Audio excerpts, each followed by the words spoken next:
You are listening to the Think Brick Australia podcast. Think Brick Australia represents the clay, brick and paver manufacturers of Australia. Brick by brick, our podcast will discuss technical information and architectural case studies with special guests. I'm your host, Cathy Inglis, the Acting CEO of Think Brick Australia.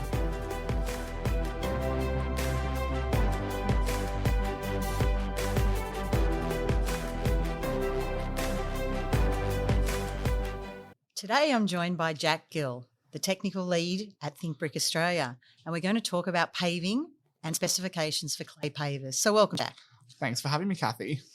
So what are the relevant standards for clay pavers and what do people need to think about when you're considering clay pavements? Yeah, so there's a lot of different questions when we're going around and considering a clay pavement. So obviously it starts with choosing the right specific materials. And when we're thinking clay pavers, we want to be looking at the Australian standards that actually dictate the properties that those individual units should have. So these would be your AS 4455 and AS 4456 standards. And these apply to not only pavers, but also clay masonry and concrete masonry units. So specifically, we want to be looking at 4455.2, which is our pavers and flags standard, as well as our 4456 series and AS 4596.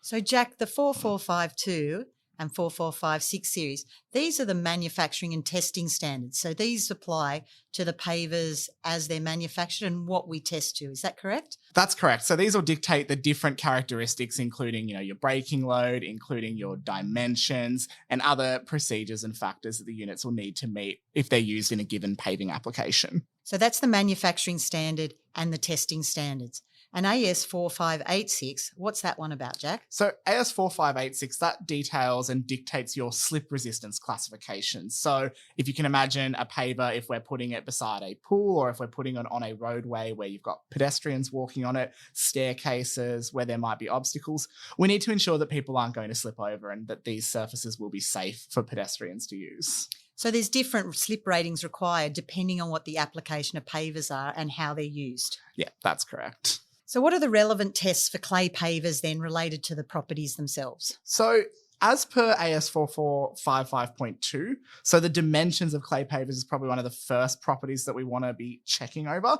And the dimensions can be tested and detailed in accordance with AS 4456.3, which is the method of test for determining dimensions. You'll notice there's lots of similar standards here that have similar numbers and parts and different details. So if for all those listeners, just stay on track with us, but all this information is in the show notes as well. But going back to 4456.3, this is where we line up our pavers, and the most commonly used method for dictating our dimensions is to actually line up 20 units and measure those for your length, your width, and your height. So we actually get that measurement across 20 units, and then we're able to average that out to see what our actual individual unit dimensions are. And that gives a deviation in pavers, particularly for clay pavers, because they're not all exact, are they? No, that's correct. So because we've got natural materials and because these are kiln fired, you get a little bit of dimensional deviation, but that's due to the nature of having these natural products. So there's going to be some tolerances with the deviation in the pavers. That's exactly correct. And that's due to the nature of the products themselves. We are using natural products and we're making natural units here. And due to the firing, they're slightly different size, but also slightly different colours. And that's the beauty of clay pavers. Exactly. You get a little bit of this really nice patterning that's just intrinsic to the actual product itself. So the other important property with clay pavers is breaking load, so that the breaking load can be suitable for the application you're using them in. So can you explain a bit more about that? Yeah, that's correct, Cathy. And our characteristic breaking load, this is essentially the maximum load that a paver can withstand. And it's the primary strength criteria that we're going to assess when we're looking at putting in clay pavers into a given application.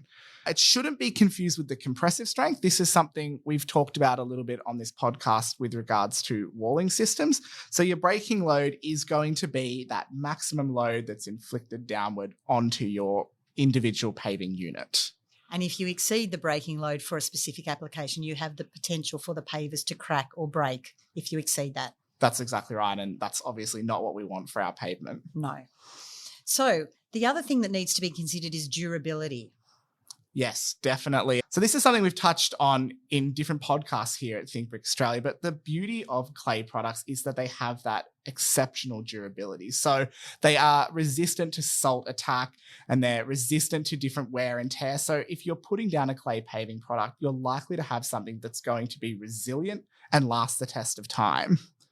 So what is the actual test requirements for determining the durability? Because you do need a bit of extra durability around a saltwater swimming pool and in places where you've got higher ground salts or more aggressive ground salts. Yeah, that's correct. And this will be dictated usually by a salt attack classification or an exposure grade rating for the products.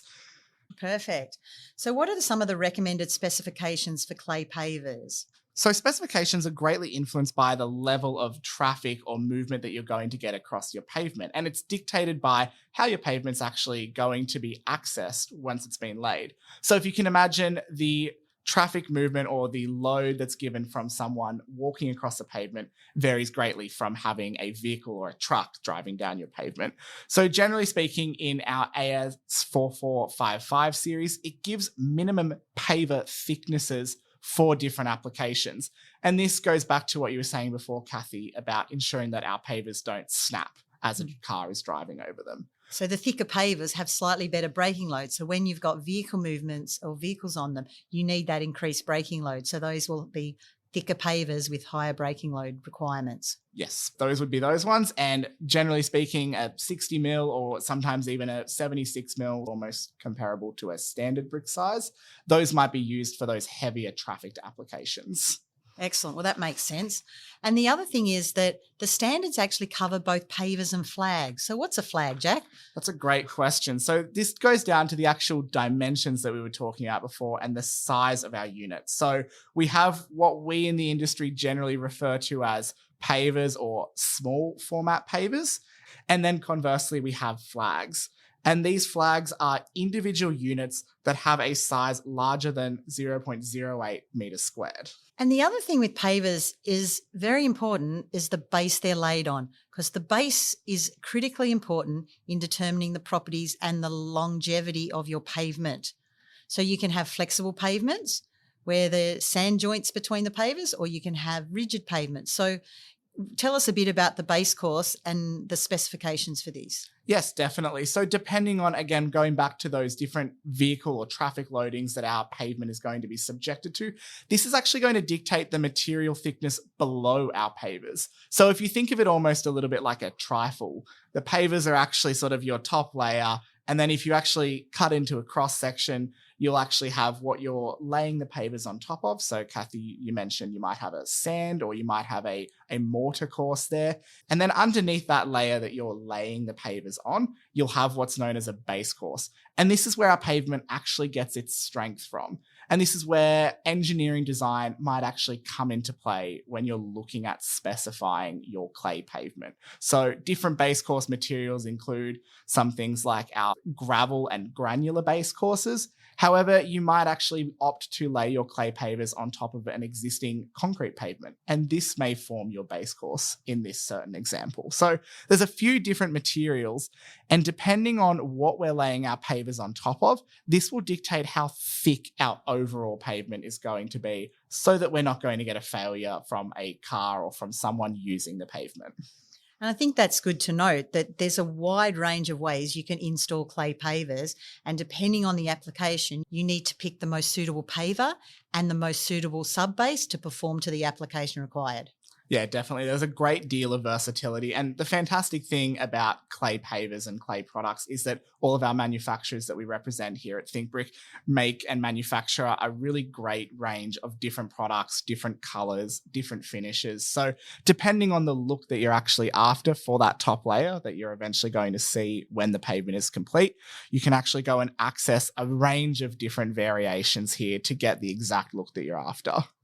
Thanks, Jack. And thanks for joining me on the Think Brick podcast today. And I believe there's going to be some more details on clay pavers coming up in a future episode. That's right. We have a couple more episodes coming, so everyone stay tuned while we pave the way forward. And for those that are looking for additional information following this podcast, you're more than welcome to go onto our Think Brick Australia website. We have some great technical resources specific to clay paving, and they will be a great resource for you for your next home paving project. Thank you, Jack. If you have enjoyed this podcast, please follow, rate and review our podcast. We are always looking for new ways to think brick.